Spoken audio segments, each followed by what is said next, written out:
multiple speed boosts, obviously the Yuumi ult coming through, and really trying to just send this Olaf in to dominate. But Jiizuke answering here with the Kassadin as that final pick here. If he is able to survive the early game against the Karma, who obviously has very strong early levels, the ranged advantage, starting with your ultimate at level 1, obviously for those RQs, it can be difficult for Kassadin in those early levels, but past that, this matchup becomes very easy. You can start to shrug off a lot of the harassment that Nisqy is going to be looking to do on this Karma. You can look to take it out to a side lane, and this is going to put a lot of pressure on Cloud9 to ramp up the pace of the game, to keep this Kassadin down early, to be sieging on him, you know, exploiting the fact that he has poor wave clear, and really trying to get ahead before this Kassadin becomes online, because there's not much CC, not much lockdown at all to stop this Kassadin. If Kassadin can get to 16, I think Jiizuke could have an absolute field day here. Yeah, I also love how perfectly this fits with the narrative we already set up before the game. Like, we're talking about mid-jungle being the focus of this matchup, but it being kind of different with the jungle is more of the carry for Cloud9, and Jiizuke, the mid laner, is the carry for EG. They could not have drafted, I guess maybe like Azael is missing to maybe really sell the storyline, but like when Nisqy is willing to pick Karma mid for the first pick Olaf for Blaber, who, to be fair, that's the only champion he's played, and much like the rest of Cloud9, he's looked excellent. That's very telling about what Cloud9 are willing to do to enable Blaber, and for all accounts, he's very much worth enabling. Oh, definitely. He's been incredible. And the thing to remember is also, it's not just about, oh, they're just enabling Blaber. It's also just a damn good comp, right? And this is a meta comp. Blaber did forget to buy his machete. I am trying to think about, is there some world in which this was intentional, but I can't really see one. So I'm sure that they will notice and he'll recall to be able to swap that over. So not really going to matter. Actually, a call start for Nisqy. So very interesting. Is just going to be looking for a farm lane. Obviously, this does give you a little bit of AD for the autos. It is going to be a much weaker laning item than something like the Doran's ring. Starting with that, because you are going to be able to afford one more potion if you do go that option, and obviously the health there too.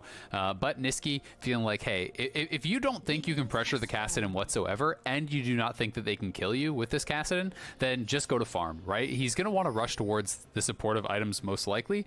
There are different build paths for this mid lane Karma. Some people will go things like Ludens into support, and then there is kind of more of that supportive role, which I think he might fill this game, which is just generally like Athene's Rush into Redemption, Ardent Sensor, these types of things, and you just use your extra gold to rush that out really quick, and you can have extremely powerful first item power spikes where he has that Redemption, he has that Athene's, and then Cloud9 look to group around objectives and utilize that cheap early item plus the power of this Olaf to have an incredible team fight. Well, I can report that Blaber's early misstep has already been fixed. Blaber did realize go back and shop, and now is indeed starting his jungle with the machete. He did walk away from the fountain without buying it once again, but he realized and didn't waste any time. Is easily able to take down this blue and this Gromp, so he's going to go ahead and clear the rest of this side of his jungles. Zven is doing the same, but of course that means the jungles are on the opposite side. So we'll see if they do want to influence any of these lanes early, but I imagine across a lot of this map, with maybe the exception of top lane, we're going to get a fairly quiet laning phase. Yeah, I would think so. Down here on the bottom lane, generally, if something's going to happen, it's going to be on the back of a lot of poke landing and kind of whittling people down to where you can then start to threaten. I think a lot of the focus is going to be around, mid jungle, that style of play, especially because of the matchups, but also the champion pool here, right? And we have Karma, who's going to have perma push in this mid lane, going to be looking to farm, and Karma plus Olaf, that duo is just going to be insanely stronger than what the Lee Sin Kassadin can bring in the early game. Kassadin is pretty worthless in those skirmishes, and Olaf supported up by this Karma just becomes that much stronger, because as Olaf gets lower in HP, your damage is actually ramping up, and you can actually save your shields as Karma, and you can shield at that low health so that the Olaf isn't getting burst down, and you have the additional healing coming through, the additional attack speed coming through, and you can get to this position where you are just crushing in 2v2s and skirmishes around scuttles and dragons. Yeah, we talk about it a lot, but often when aggressive junglers are in meta, the mid laner's job is to make sure that your jungler can do whatever they want to do. In this case, if Blaber does want to move in to invade, he absolutely has the ability with how strong these early levels for Nisqy are, and we can see that he's around the area, but maybe is convinced that things are cleared out. Svenskeren looking for Licorice, but that first Q does not connect. And you could actually see when the camera showed that bottom lane how scared Zeyzal and Bang were actually playing. You know, this freeze may have been broken, but there was kind of like a miniature freeze that had been started by Zven and Vulcan because, you know, EG knew Svenskeren was playing top side, Blaber's likely bottom side, so if you're pushing it into the tower, you can just be ganked and killed off by this Olaf who's going to be down here. Olaf already has a huge farm advantage. You can see, you know, multiple camps ahead, took one side scuttle on that bottom, but, you know, stole away the wolves, power cleared a lot more quickly, you know, already back to base, has the chilling smite, has a longsword, so it is going to be as expected. One of those full damage Olaf builds.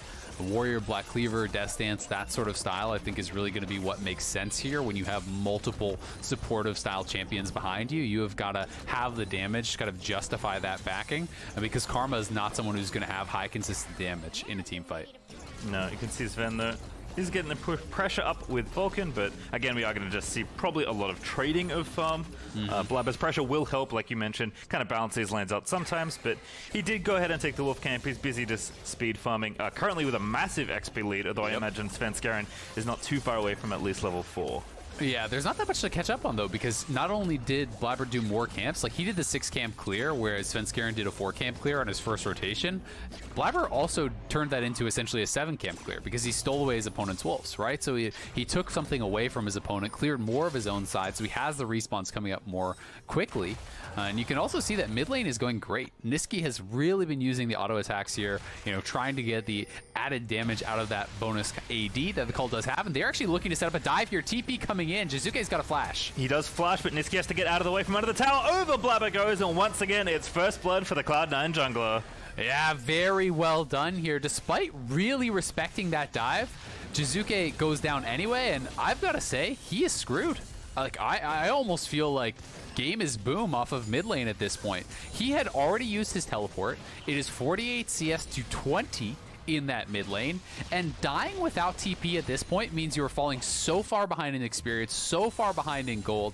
They are stacking this wave, pushing it in. They have the Olaf coming in on the other side. Jayce has already based, just bought, so he's on a power spike. He's going to TP in on this minion. They set it up with the tether, so there's no choice for Jiizuke but to just flash over the wall, and no way out for him whatsoever as he is not 6 yet. So this was just perfectly timed with the base, with the wave coming in, and Jiizuke is really screwed at this point. Like, you are already looking to play a super long game to have any hope of Kassadin being relevant. Like, you're thinking 20+ minutes into the future. I sure hope we haven't lost by then.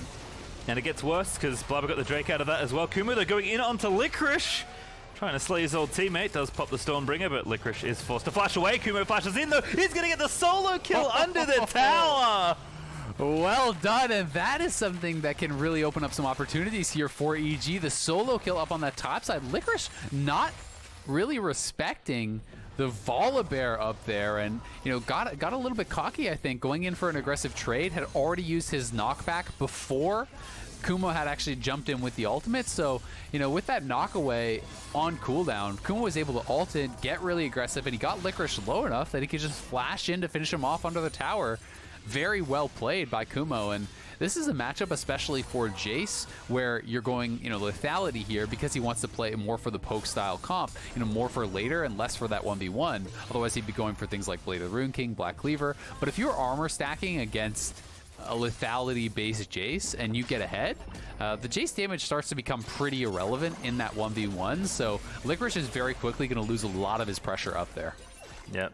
With so few flashes on the top half of the map, we'll see if Svenskeren can line up a gank. Still very far behind Blaber, who's continuing to get ahead. 21 farm up right now, and still up a level. In fact, he's taken his red buff away because, of course, your Karma is perma-pushing. Kassadin can't do anything. Blaber will already do this, probably on Olaf, but given the game state, he's even more encouraged to do so. Exactly, yeah. He'd probably do it no matter what, but he's definitely not trolling when he's doing it this game. It's the right call for sure. The other thing worth noting is that the Volibear looks like it's just going to be, you know, potentially a Frozen Heart Rush. Just could just be, you know, sitting on a Glacial Shroud and going into another direction. But I do think Frozen Heart is pretty powerful this game. Olaf, you know, fairly reliant on the attack speed.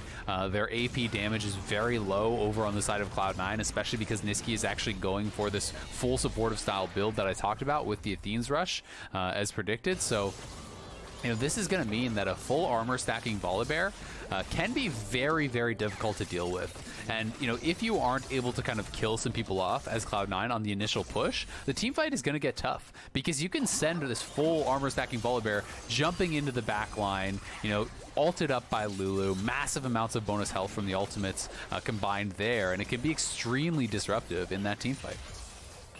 You can see the handoff for the blue has been completed, I believe. Blaber finally giving something else away to his teammates, but did also take the Rift Child recently. So he has been everywhere as far as farming this map, both the big objectives and the little camps on both sides of the jungle, as we do watch Zven, Bang, and friends continue their poke battle in the bottom lane, but still even on farm there as expected. Zven, though, I like this move, sneaking into top lane. They're going to try to dive it. So, you know, potentially they could look for it, but it is actually looking like he just wanted to use this to actually cover the push of Kumo. They were worried that Blaber could potentially be up on the top side.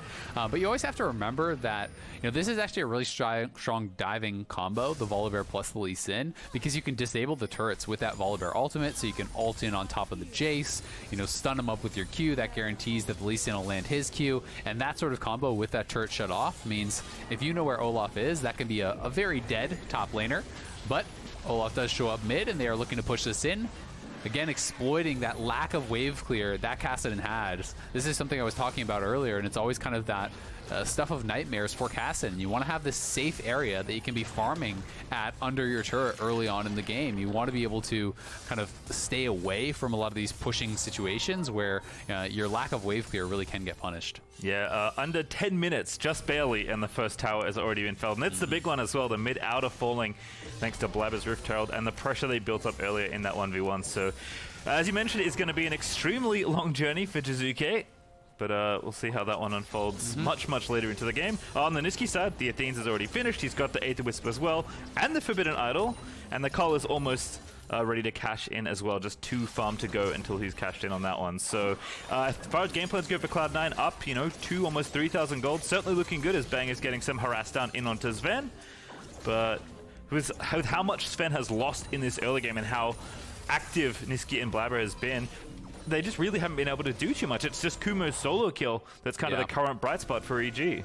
I mean, that's the thing. It's where are you going to fight? You know, you can't really fight in either of the rivers because Nisqy is going to move to you so much faster, especially because Jiizuke is on this scaling build and got put so far behind. He's just going to be pretty worthless in any of those types of fights. That's why we're not even seeing them move to try to contest a dragon. And that is kind of the C9 win condition because, you know, as far as this mid lane matchup, Kassadin outscales Karma comically hard, you know, especially with this sort of Karma build. But for now, Karma is going to be building towards this 2-item power spike that are really cheap items, very powerful early on, and it's going to be about, can Cloud9, you know, get this Infernal Soul? They already picked up 2 dragons pretty much on spawn. So they can be looking towards, you know, 21, 22-minute Soul, assuming they do continue to stack this up. And guess what? Infernal Soul really is advantageous anytime you're playing those poke compositions, especially that Cloud9 likes to do. Here comes Nisqy top lane though. Kumo has to know something's up. He does have his flash, but TP in from EG. We'll see what Jiizuke can get done here. Blaber's making his way up, but he's a little late. Nisqy in the Alco trying to get out. Oh, the extra blast cone from the Infernal Drake, but Nisqy needs to hit it. Does dodge the Q there. I think Zven didn't quite have it, and Nisqy does not go in the right direction. The shield's not enough to save him as Blaber is here. 2v3 time perhaps for Cloud9. Blaber's in there. He wants it. Gonna go Ragnarok in onto Kumo, who gets the health out of the Stormbringer. He gets one kill already. The Jayce gets another, and now Jiizuke in trouble. Does have his flash, but it's gonna get shot up by Licorice, and they might try something under the tower here if Jiizuke stands in the wrong spot. That was a really good attempt from EG to turn that around, you know, getting in there. They did get that initial kill, and they almost burst Blaber down, and now on this bottom side going for the 2v2 kill. Yeah, I like this a lot. Final chapter popped there to try and defend, but Bang with so much damage to the wild growth on, but Zven's ulti doesn't quite connect, and now the TP down from C9 is going to perhaps cause a turnaround. Nisqy flashes in, so much speed for the Yuumi. Zoomies, there's one! Bang going to be the second as he gets latched onto, and what a counter gank from the teleporting Karma as Kumo's here, but it's far too late for this one, buddy. Back home we go. Yeah, the Bears got to get out of there real fast. Both those TPs feeling a little bit late, honestly. Not sure if that was right on respawn for Kumo, but you know, it does come in. The teammates have already been taken down on that bottom side. Obviously, EG feeling they need to try to force something in the 2v2, knowing they are incredibly behind. I mean, look at the gold lead. It's 6,000 at 13 minutes, and Cloud9 just makes it look so easy. right? It's not even that they've had a million fights, but just casually, Blaber has double Svenskeren's farm. He has 3 kills. The initial play here, I do think, was good from EG because they know their jungler is here first, so they can answer with a 3v2. Blaber is not there yet, so they have the initial play. It did feel like maybe there was some misclicks here from Nisqy. I felt like he could have got out a little bit earlier. You could see he actually stepped back. I think that was trying to dodge a Lee Sin Q. Trying to sidestep that, but maybe if he just ran straight to the plane, he could have survived. Then Blaber, always confident things are going to work out for himself. Look how low he gets here, but he gets that initial kill. Triumph heals come through. He is stacking that Conqueror. He has all of the self-healing coming through from that low health and is able to survive, pick up multiple kills. Oh, and did Jiizuke actually die here too? Is this something that we didn't catch off screen? Oh my God, no. That is embarrassing. And that is just something that happens.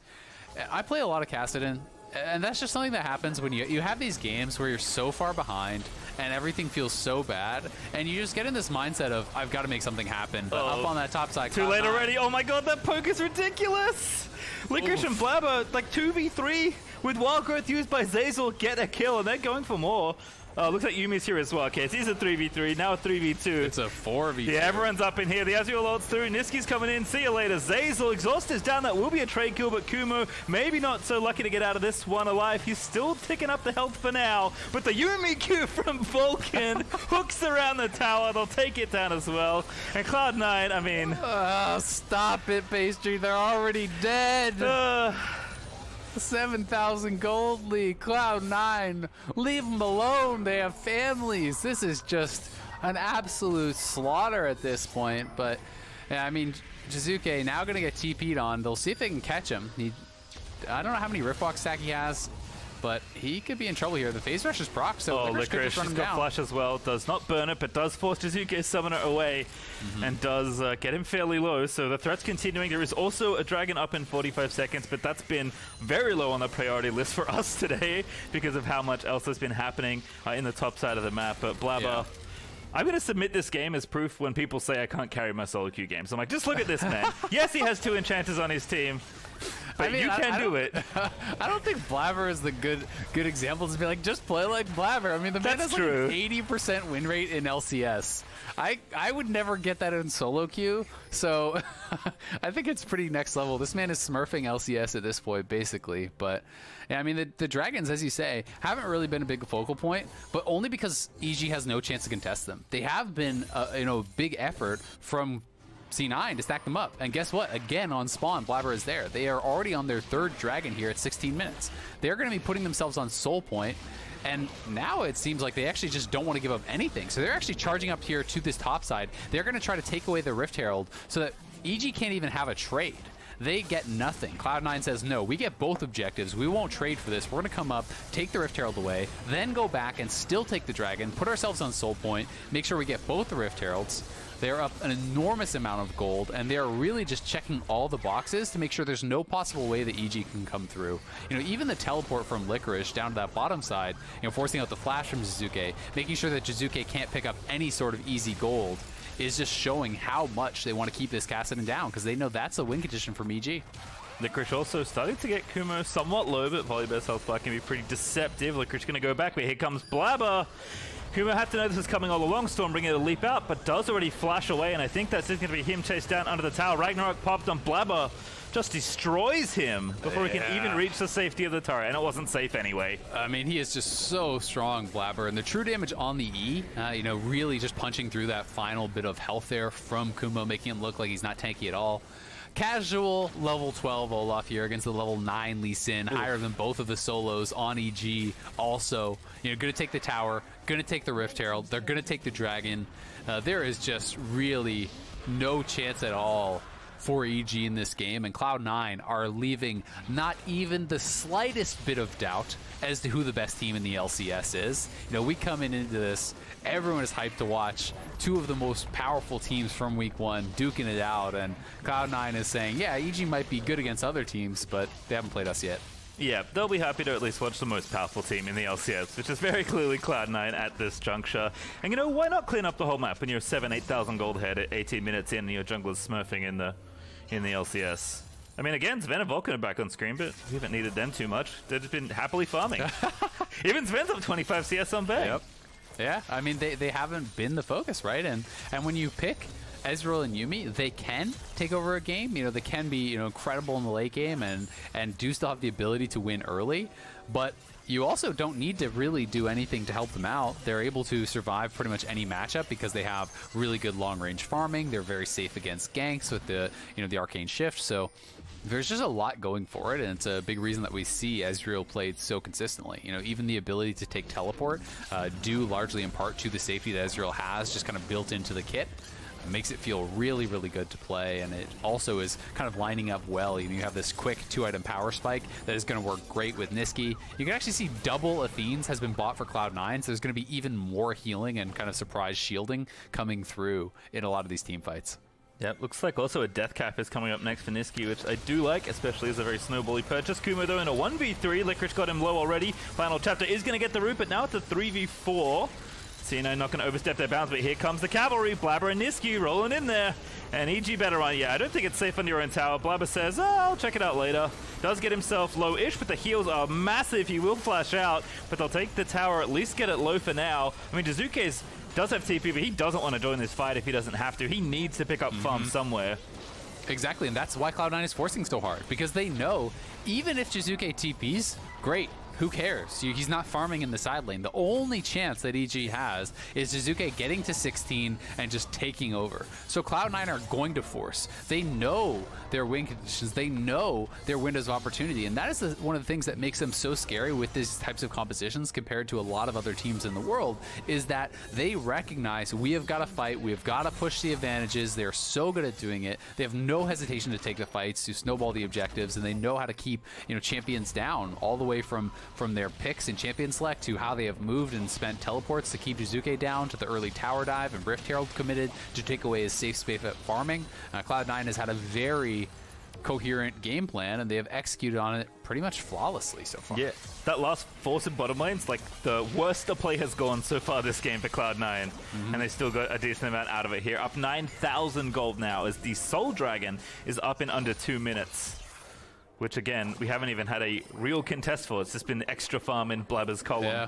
I mean, the question is, it's like, it almost sounds sad, but does EG even try to contest the Soul? And the real question is just like, is there any realistic chance that you contest and it works? And that is a question that EG has to ask themselves. Because I think there's actually not.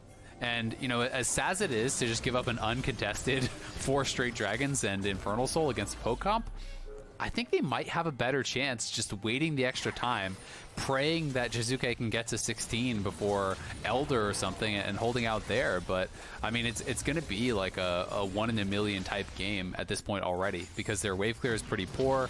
If if EG gives up the Soul, they're going to give up the Baron, and they just probably don't have the wave clear to hold on at all. Yeah, and Cloud9 just barreling down mid right now. Had the mid tier 2 more than low enough. So the poke will ride in. Yuumi, Qs, and Ezreal ultis across the mid lane as Zven is working on this tower. Top lane also under attack. Yeah, you better run, Jiizuke. Does have Rift Block, but Nisqy's already locking him up. He's going to be exhausted by the spellbook swap, and that's going to be a kill. He flashes on. He's going to try and get 1 kill onto Nisqy, but the heals, they work on everybody, and now Kumo has gotten himself into a fight that he didn't want to be in. He's rooted down and double killed as Blaber grabs a second. They just make it look so easy, man. It's ridiculous. They go wherever they want. They do whatever they want. Cloud9 is running over this game completely, looking so incredible again here in summer. And there was a lot of discussion, you know, coming out in spring. A lot of people were really sad, you know, about the cancellation of MSI, very understandably. And there was kind of this talk about, this sucks. You know, Cloud9 looks so good in spring. Are they going to be able to maintain it for summer? Are they going to ever have a chance to kind of have this dominant form and go into international play? Well, guess what? They look even better, I think, in summer. With jungle even stronger, Blaber can really just dominate. And EG is going to make their final stand here at this Infernal Soul. And good luck. You asked the question already, but Blaber's already got the cat attached. He's going to run in. Ragnarok popped. Everybody run. Just run. There's nothing you can do. Svenskeren, the first to fall. The already uncontestable Soul Dragon is now really uncontestable. And C9, they'll take the pick and take the Dragon. There's nothing else they need to do. No, there really isn't. You can see Zven and Licorice trying to just zone them off at the top here, poking them out. No way for EG to even attempt any kind of approach there to that dragon. They had already killed off the jungler, but they don't even want to let anyone from EG get near. They don't want any sort of miracle steal to happen. They really are just making sure there's nothing at all that EG can do. And now with the Infernal Soul, with the Baron buff, it's hard to see EG, living out this next 2 minutes. Yep, Death Dance finish for Blaber, Deathcap plus Bastion finish for Nisqy, Shirelia's Reverie finish for Vulcan. It looks like we are just going to be picking a lane and doing what damage you can with the rest of this Baron buff, which given the 12,000 gold lead now for Cloud9, seems like it'll be enough to finish off this game. Like you mentioned already, the probabilities here for EG are not good, given how well Cloud9 have played this game. Yeah, I mean, really, I think the only way that EG kind of lived through the Baron buff is if Cloud9 really wants to play it even slower and safer. But I think, given the circumstances in the game, there's no reason to. The thing that EG wants most is time for this Kassadin 2 scale. Obviously, Kassadin nowhere even close to where he needs to be to have relevance in this one. But this one has been a bit of a nightmare game for really any Kassadin player. Jiizuke kind of struggling start to finish, really getting bullied hard, getting dove, getting denied in the side lanes, and Cloud9 just running over the game before he's really had a chance to be relevant. Yep, Licorice will take down the bot inhib, and the rest of Cloud9 will assault the mid lane. Again, plenty of poke here with the Infernal Assault so early on. Blaber is just frontlining between the towers, not even helping the team hit the structure down. Licorice is going to get dumped on by Jiizuke, but he pops him away with a Thundering Blow as Blaber, with the cat on, is going to keep running forward. I mean, he's like 2v5. I like those odds. Let's go. Yeah. Yuumi's there hanging out. Blaber's going in. The poke is massive onto Svenskeren, and Blaber just not stopping. Doesn't even need the ulti yet. Licorice pops down the Aphelios. May have been the best chance for a defense here for EG, but I just think there's nothing left. As Cloud9 will have yet another dominating win, as the very last stand will come in from Kumo and friends. But EG, they will not deny another fast-paced win from Cloud9ers. I think we're going to get some Pengus and some Fountain Dives. At least the former, if not the latter. Jiizuke, he had such a rough time in lane. They're already making it worse as Cloud9 will finish off that Nexus. The man's not even safe in his own fountain. Come on, give him somewhere. Jiizuke having a rough one in that one, and Cloud9 again crushing through here, really emphasizing Blaber. 3 straight Olaf games for him.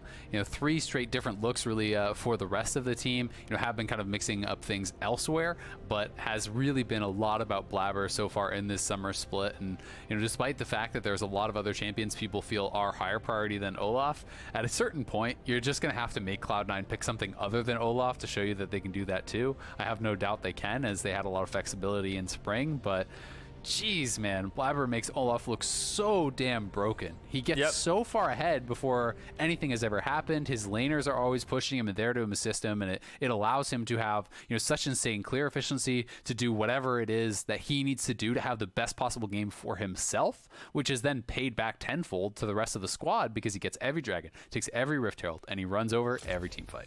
Yep, it's another statement game from Blaber and the rest of Cloud9. When we return, though, the State Farm Analyst Desk will break down that win. Don't go anywhere.